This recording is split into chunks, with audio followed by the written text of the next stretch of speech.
الحمد للہ رب العالمین والعاقبۃ للمتقین والصلاة والسلام علی سید المرسلین والحمد للہ رب العالمین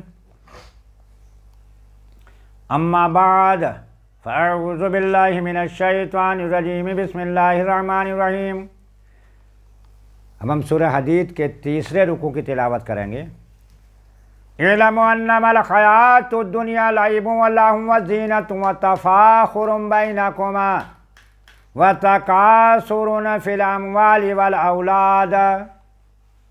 تمہیں علم ہونا چاہیے، جان لو کہ دنیا کی زندگی تو نہیں مگر کھیل اور کود اور آرائش اور تمہارا آپس میں بڑائی مارنا اور مال اور اولاد میں اور ایک دوسرے پر زیادتی چاہنا۔ یعنی ایک ٹائم ہوتا ہے لعب کا۔ لعب کیا ہوتا ہے کہ جب ایسی زندگی ہوتی ہے، ایسی عمر ہوتی ہے جس میں کچھ پتہ ہی نہیں ہوتا، تو پہلے نمبر کی زندگی کیا ہوئی؟ لعب کی۔ چھوٹا بچہ ہے، کہیں بھی ڈال دو ہٹتا ہی نہیں۔ پھر آتی ہے لہو کی، دوسرے نمبر پر کھیل کود میں لگ جاتا ہے۔ اس کے ماں باپ مدرسے کو بھیجتے ہیں، تعلیم حاصل کرنے کے لیے بھیجتے ہیں، راستے میں کھیل میں لگ جاتا ہے۔ دوسری زندگی یہ ہے جب تھوڑا سا ابھرتا ہے، 15-16 سال کی عمر آتی ہے، پھر زینت میں لگتا ہے۔ تیسرا نمبر آ گیا تو پہلا لعب، پھر لہو، پھر زینت، آرائش۔ یہ ایسا نہیں ایسا ہونا چاہیے، یہ جوتا نہیں یہ جوتا ہو، یہ کپڑے نہیں ایسے کپڑے ہوں۔ وَتَفَاخُرٌ بَيْنَكُمَا، جب اس عمر میں آیا تو پھر فخر کرنے لگا، ایک دوسرے پر فخر کرتے ہیں۔ چوتھا نمبر آ گیا وَتَكَاثُرٌ فِي الْأَمْوَالِ، اور جب اس کی عمر 40 سال کو پہنچ گئی تو اب کہتا مال اکٹھا کرو۔ وَالْأَوْلَادِ، اب دو چیزوں میں لگ جاتا ہے، اولاد ترقی کر جاتی، مال زیادہ ہو جاتا، یہ دو کاموں میں لگ جاتا اور اسی میں موت آ جاتی ہے۔ دو کاموں میں لگ جاتا ہے، میرے پاس مال زیادہ اکٹھا ہو جا، اولاد میری ترقی کر جا، اسے تیسرا دھیان ہی نہیں رہتا۔ تو پہلا کیا؟ اللہ پاک فرماتا ہے اعلموا انما الحیات الدنیا، جان لو یہ دنیا کی زندگی کیا ہے۔ ایک تو لعب ہے ایک نمبر پر، پھر لہو ہے کھیل ہے، پھر زینت ہے، پھر تفاخر ہے، پھر مال کی کثرت، اولاد کی ترقی ہے۔ اسی سے ختم یہاں تک کہانی۔ کمثلی غیث اعجب الکفار نباتہ ثم یہیج فترہ مصفرا ثم یکون حطما۔ اس میں کی طرح جس کا اگایا سبزہ کسانوں کو بھایا پھر سوکھا، کہ تو اسے زرد دیکھے پھر روزن ہو گیا، سوکھ کے ختم ہو گیا۔ یہی اس آدمی کا معاملہ ہے۔ بچہ ہوا، پھر جوان ہوا، پھر بوڑھا ہوا، ختم۔ کھیتی بوئی، بڑی محنت کری، پانی دیا، کھاد دیا، پھر بڑھیائی کاٹ دی۔ بالکل یہی مثال اللہ پاک نے فرمائی۔ وَفِي الْآخِرَةِ عَذَابٌ شدید، اور آخرت میں سخت عذاب ہے، شدید عذاب ہے۔ وَمَغْفِرَةٌ مِّنَ اللَّهِ وَرِضْوَانٌ، اور اللہ کی طرف سے بخشش، اس کی رضا ہے۔ وَمَا الْحَيَاةُ الدُّنْيَا إِلَّا مَتَاعُ الْغُرُورِ، اور دنیا کا جینا تو نہیں مگر دھوکے کا مال ہے۔ کسی کو پتہ نہیں ہے اس کی موت کب آ جائے گی۔ بڑا شاندار دنیا میں محل بنایا، باغ خریدے، بڑی گاڑی خریدی، بس یہ کر کے اکٹھا ہوا تھا، سوچ رہا تھا میں عیش کروں گا، آگے جائی ختم، کیا رہا؟ کچھ بھی نہیں۔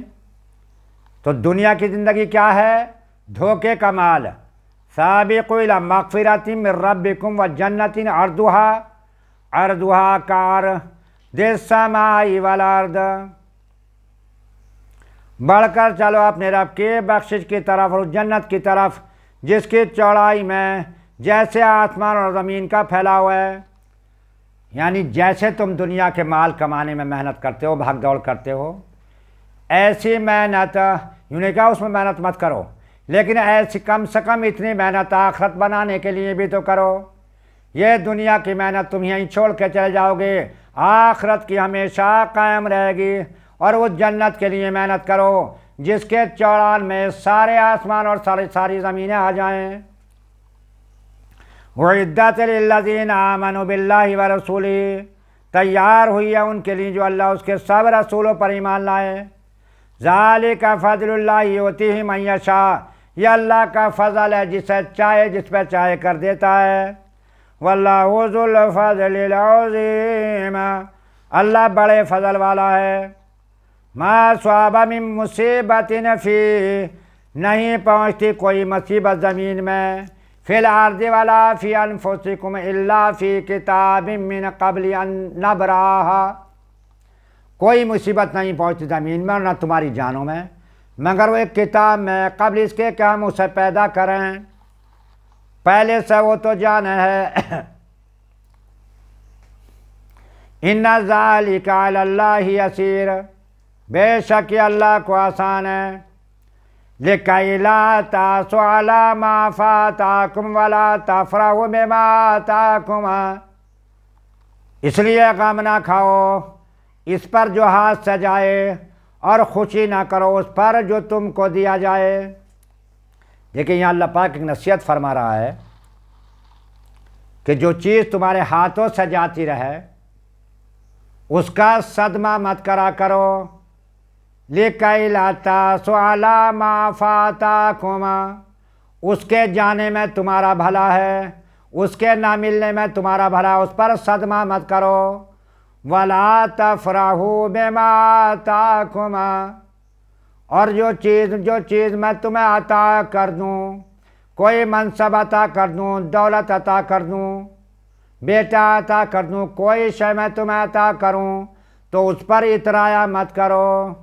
وَاللَّهُ لَا يُحِبُّ كُلَّ مُخْتَالٍ فَخُورٍ، اللہ کو نہیں بھاتا کوئی اترانے والا، بڑائی مارنے والا، فخر کرنے والوں سے وہ محبت نہیں کرتا، اسے نہیں بھاتا وہ۔ گلا اتنا بیٹھ گیا ہے کہ بڑا زور لگا کے پڑھنا پڑ گیا۔ الذین یبخلون ویأمرون الناس بالبخل، وہ جو آپ بخل کریں اور اوروں سے بخل کو کہیں۔ ومن یتول فإن اللہ هو الغنی الحمید، اور جو منہ پھیر لیں گے تو بے شک اللہ ہی ہے بے نیاز، سب خوبیوں والا۔ تعریفیں اللہ کے لیے ہیں۔ لَقَدْ أَرْسَلْنَا رُسُولَنَا بِالْبَيِّنَاتِ وَأَنزَلْنَا مَعَهُمُ الْكِتَابَ وَالْمِيزَانَ لِيَقُومَ النَّاسُ بِالْقِسْطِ، اور بے شک ہم نے رسولوں کو دلیلوں کے ساتھ بھیجا، ثبوتوں کے ساتھ بھیجا، معجزات کے ساتھ بھیجا، نشانیوں کے ساتھ بھیجا، کہ ان کے ساتھ کتابیں اور عدل کی ترازو اتاری۔ اللہ نے رسولوں کو کتابیں عطا فرمائی، معجزات دیے اور ترازو بھی دی کہ لوگ انصاف پر قائم ہوں۔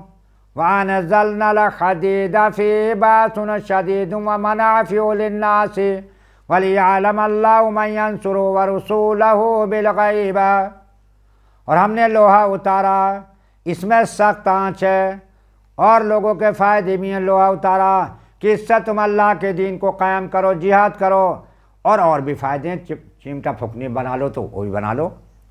اور اس لیے کہ اللہ دیکھے اس کو جو دبے دیکھے اس کی، ورسول بالغیب، اس کے رسولوں کی مدد کرتا ہے۔ کون ہے جو اللہ کے رسولوں کی مدد کرتا ہے بنا دیکھے؟ ان اللہ قوی عزیز، بے شک اللہ بڑی طاقت والا ہے، زبردست ہے، اور ہر شے پہ اللہ ہی کا غلبہ ہے۔ سبحان ربک رب العزت عما یصفون وسلام علی المرسلین والحمد للہ رب العالمین۔